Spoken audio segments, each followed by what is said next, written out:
I'm Patrick Morgan, the creative director on Wizard with a Gun. Wizard with a Gun, talk about how this game came into being. We first started working on Wizard with a Gun 7 years ago, and it's one of its main original ideas came from the meme of Gandalf holding an AK-47, and like this general idea of like, what if wizards used guns instead of wands to cast their magic spells?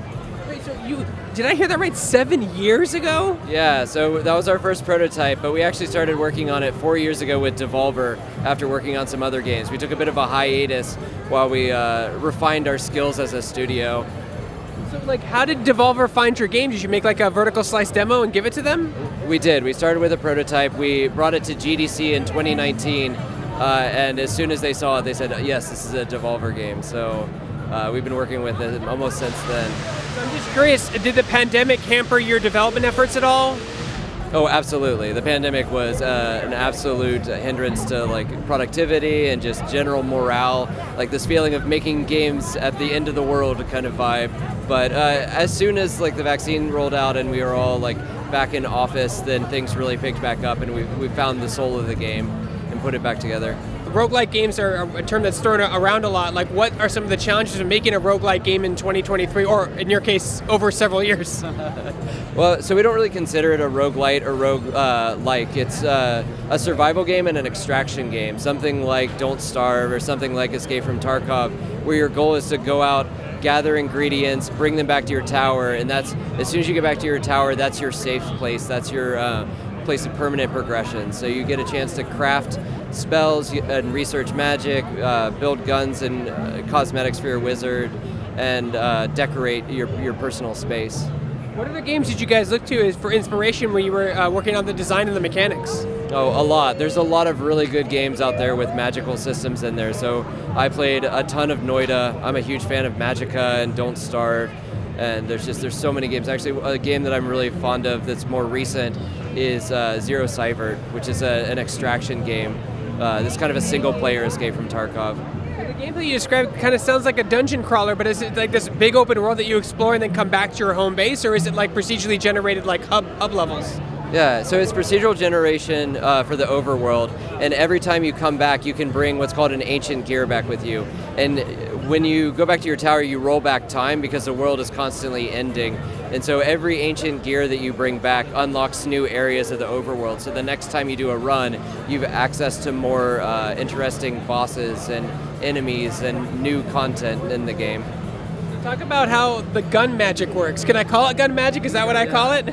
We call it gunmancy, but the idea is that every gun is a wand, and the bullets that you shoot out of it take on the properties of whatever reagents were used to make them. And so bullets have two parts. They have the individual metal bullet, which is the sort of the general idea of the spell. So it could be a fire bullet or an ice bullet, but then there's also the powder, and that's the way the spell moves. It's the things the spell does. And so you can kind of add modifiers onto the base spell to make them more powerful or to make them useful in situations where they wouldn't have otherwise been useful.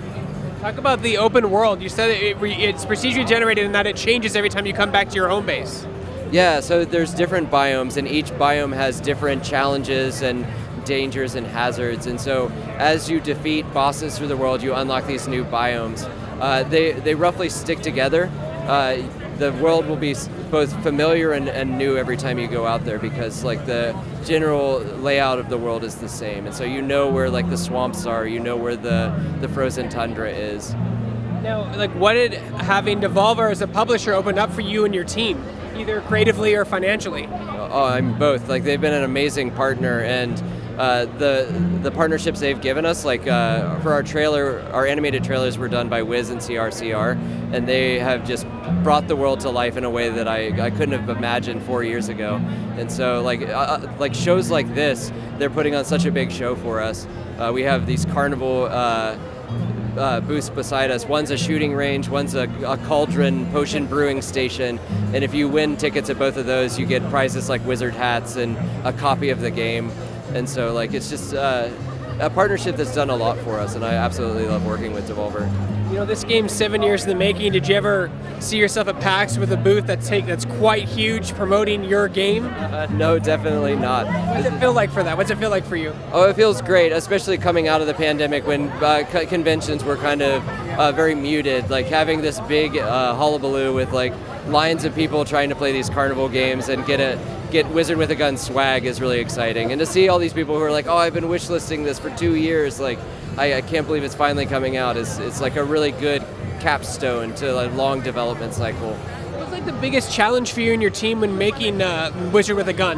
What were the biggest hurdles you had to come, whether that was a design standpoint or programming standpoint? Two really. The programming side, building a multiplayer survival simulation game is very challenging. There's a lot of technical hurdles. There are a lot of interesting problems to overcome.